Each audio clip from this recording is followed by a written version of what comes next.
both Manchester City and Chelsea waiting, really, what will happen next with regards to their issues in FFP.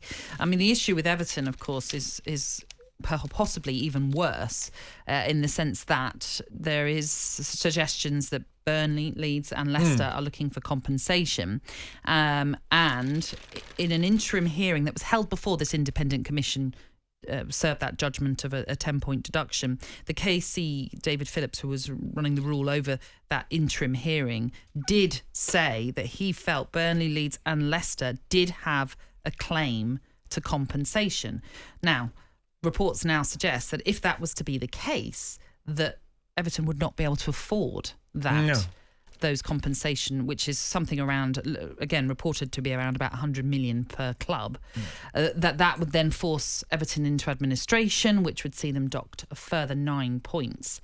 So this situation about Everton is continuing to move on and not move on in a positive way for Everton fans this morning, Cass. No, it's quite a scary prospect, and I always get very concerned when everything goes so legal and everybody's chasing and going after, which might be the golden goose for some clubs, and there'll be their fans who are saying, well, hold it cost us relegation, we lost money. You know, they'll look at it like that and they'll state their case.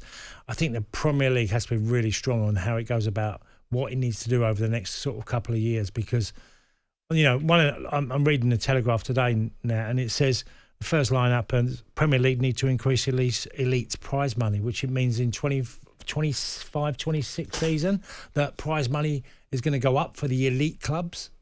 You know, it feels a bit weird how you're going to end up making a lopsided league, which you're already in some levels is there now. Well, yeah, I mean, even with the FFP rules, it still benefits those who are earning more money, because obviously that means that Man City earning 712 million means they can spend 70% of their 712 million. They have obviously got a far bigger load of money to go to keep improving. Yeah. So I'm finding it's getting a bit lopsided. Which some fans will say that's been like that for years. That is very true.